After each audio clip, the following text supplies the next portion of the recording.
Yes, Arthur. Vilgefortz looked at him, and his eyes flashed. You will dance to the tune they play, or you will take leave of the dance floor.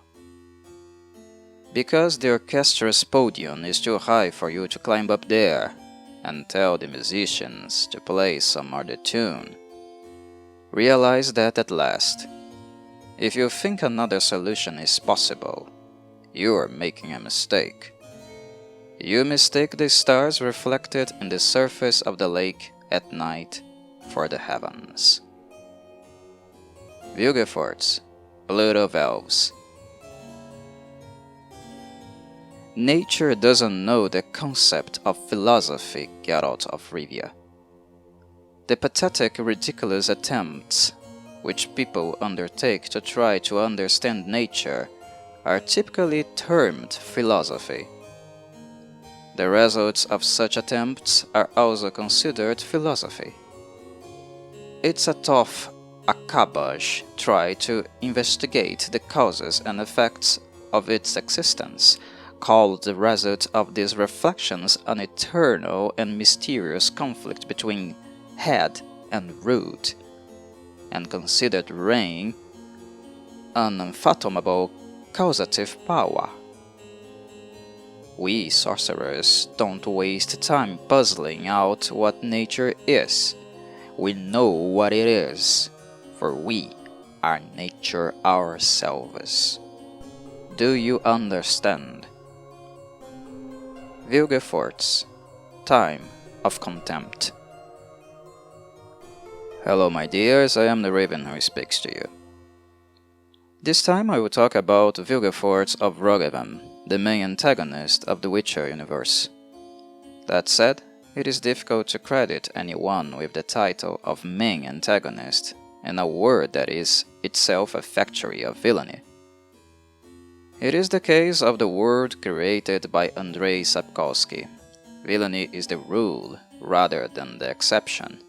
His books present us with a barbaric scenario where in practically every historical moment of the narrative many individuals, men and women, can assume the label of villains.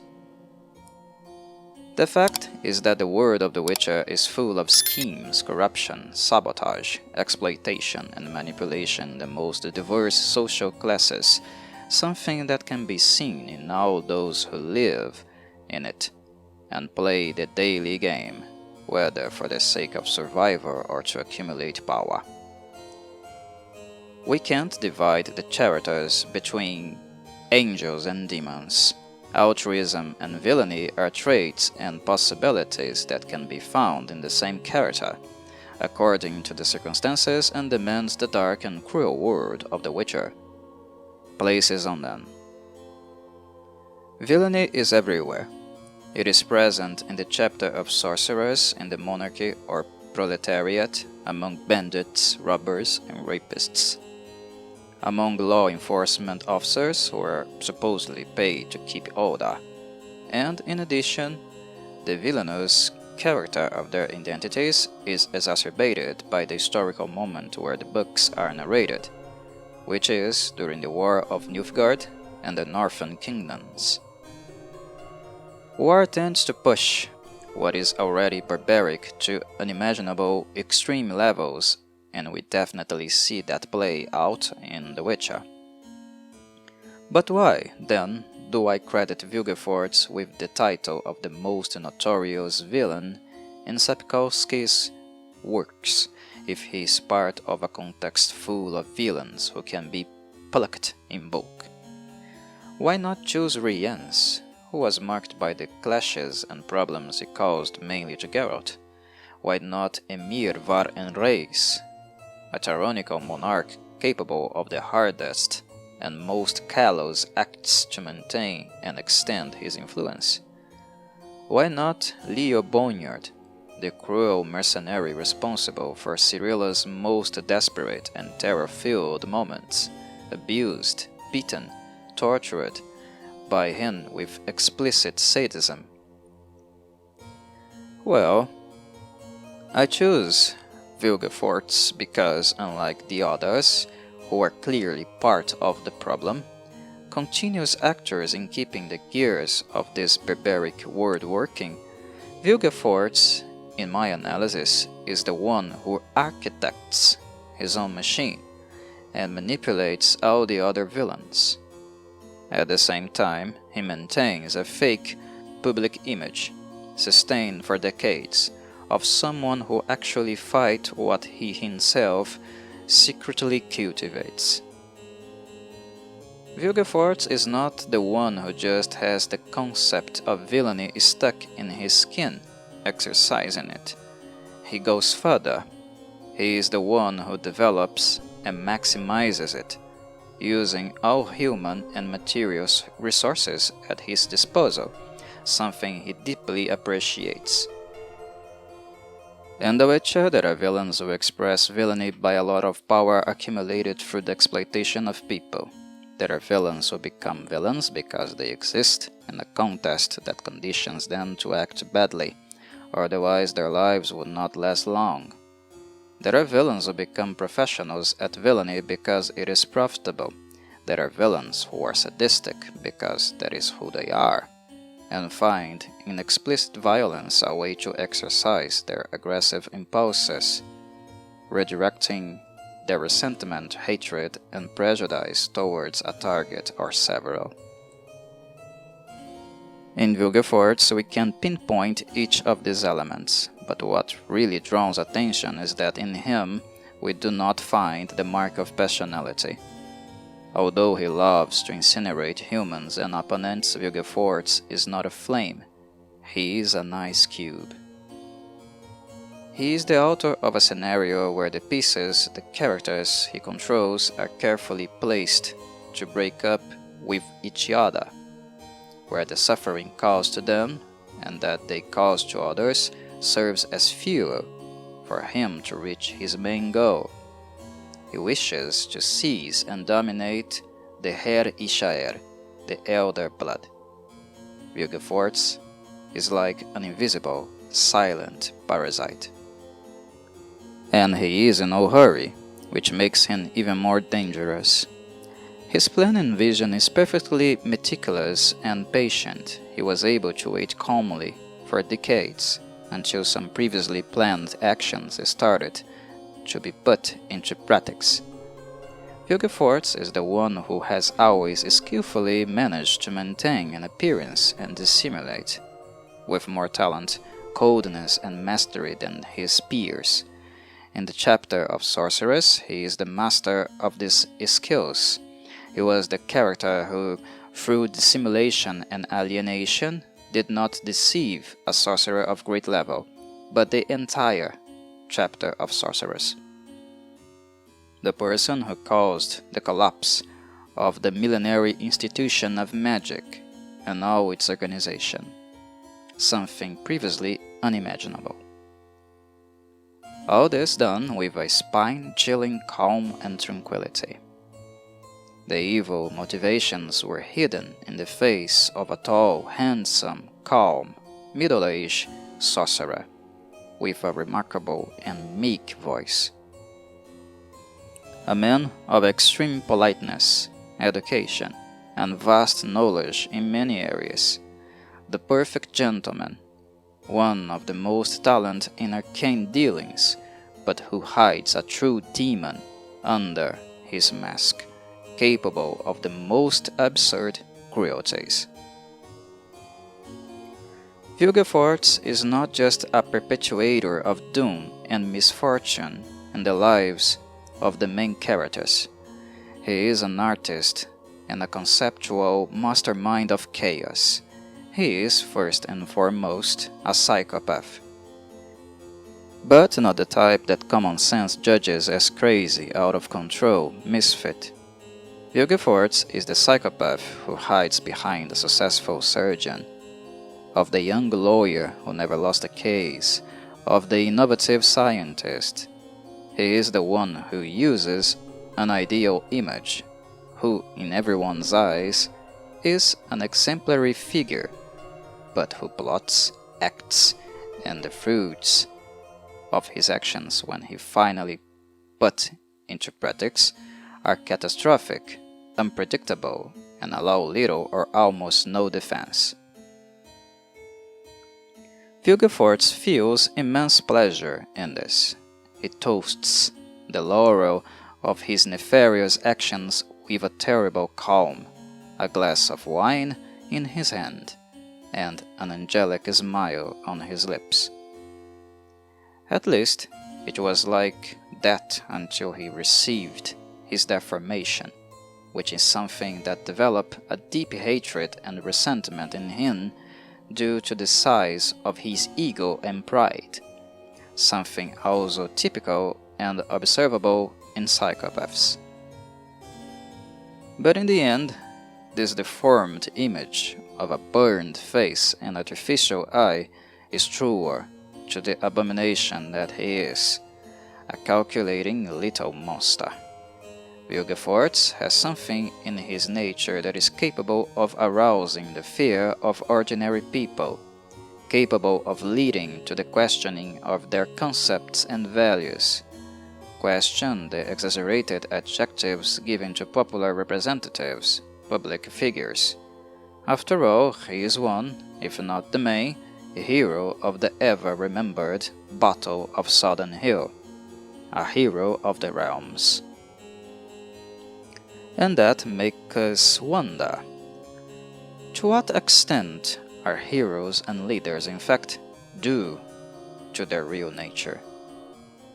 Is what is revealed on his surface enough to blindly estimate a leader of his choice? What's underneath your fame and public image? Vilgefortz was considered an ideal model of his time, and we saw where that led, what this collective blindness caused. When the theater curtain finally fell and the entire play and orchestration was revealed, it was too late. The damage was already too great to be repaired, and the promise of an even more disturbing future loomed. Alienation is the food willingly accepted by the masses, distributed by corrupt people and psychopaths, so that they can put into practice, dressed as lambs and innocents, their real wolfish and predatory pretensions. Vilgefortz has such well-polished characteristics. He is a master at causing great harm, capable of altering the political and common sense of an era. It is not a villain that causes particular damage, but capable of causing collective damage, which will imbalance a world that in The Witcher is already very unbalanced, even without him.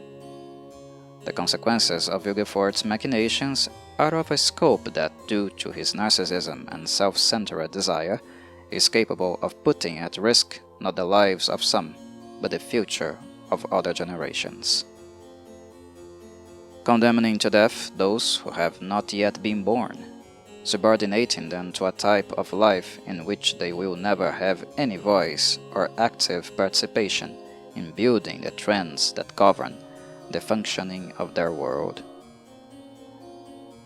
This is Vilgefortz, a genocidal psychopath, sadistic torturer, and calculating conspirator who, in the name of his thirst for power, is capable of mortifying not only those around him, but those who don't even exist yet. And for all this, I credit him not Ponyard, Emir, or Eredin with the title of greatest antagonist in the Witcher books. His development and personality construction received differential treatment and better organization than any other villain seen.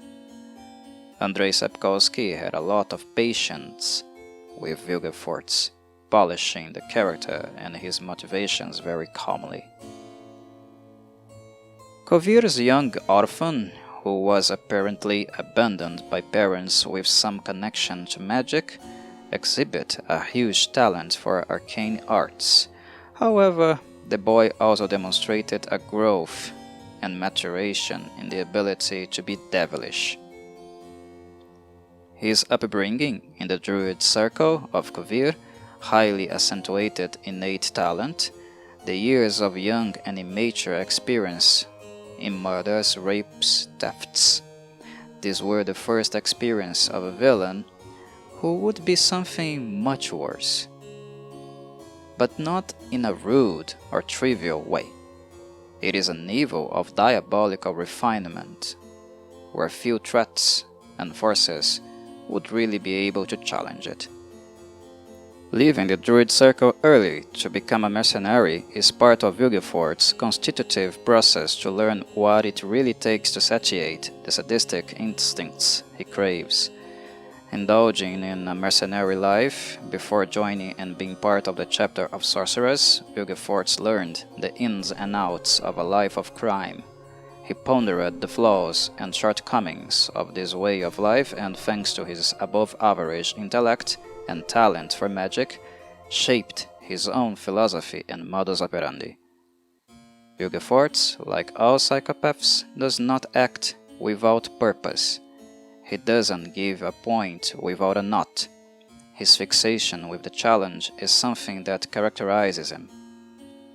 He is always in constant work or carrying out some hidden plan or several. The quiet and inactive man is just the appearance he wants others to believe, that he is inactive or acting bureaucratically, as the norms require, when in fact he is extremely active in various places and plots, disguised and silent as a chameleon.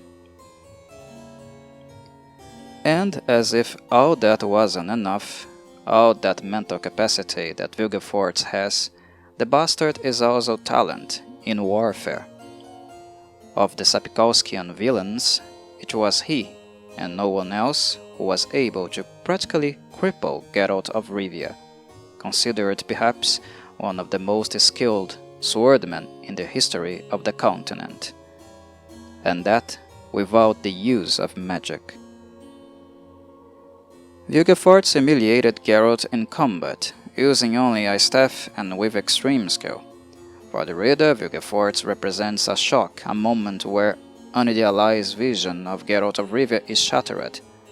The humiliation that Vilgefortz puts Geralt through is an attack not only to him, but also the readers. It is an attack on the feeling and projection that the Witcher readers put on Geralt, an identification and attachment to the character.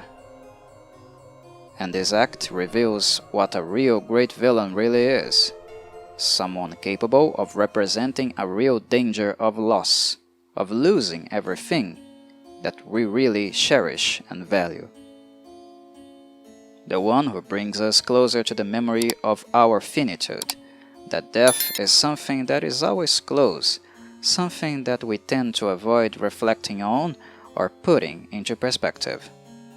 Vilgefortz is able to disgust and nurture in us a deep contempt, hatred and indignation, which is something that happens perfectly in scenes like, for example, Yennefer's captivity, where she is tortured in his castle, and with a description Vilgefortz's perversely playful and detailed account of what he would do with her.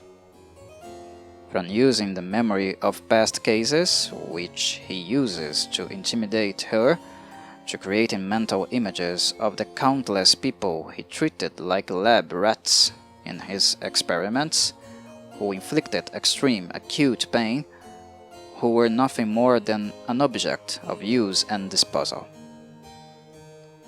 Vilgefortz lacks any moral compass or element of empathy. Even with the character that was perhaps the most faithful and closest to him, which was the sorceress Lydia van Bredevoort, she was nothing more than a simple object in his eyes. A resource to materialize the downfall of Taned and the permanent destruction of the chapter of sorcerers as we know it. He doesn't seem to feel absolutely anything for anyone other than himself, and being his puppet was the fate of virtually everyone who had any closer involvement with him, whether this involvement was unconscious, by choice, or even by coercion, captivity. Not to mention the political puppets that he also willingly made use of. It's always good to remember the decisive role that his contact with Emir var enraised years before the main plot of the saga began. The impact this meeting had on the Emperor's relentless and greedy pursuit of power, affecting the lives of the inhabitants not only of the northern kingdoms but also Nilfgaard for decades. The stratospheric number of people who ended up meeting their deaths because of the seed of avarice that Vilgefortz planted in Emir. He ensured, through spies and alliances within the Nilfgaardian Empire, that this seed remains well watered and flourished enough that in a scenario of chaos and instability he could orchestrate the fall of the most powerful institutions on the continent. Thus he could seize his much-desired unlimited power coming from the Heri Shaer, being able to build a new world and system of government where everyone would be subject to him and his warped moral compass. Something that, with most of the kingdoms extinct and the rest weakened by many wars, would not be very difficult to achieve. And that's it, my dears. I believe I have justified what leads me to name Vilgefortz as the main villain of the Witcher books. Thank you all for following me once again. Corvo greetings.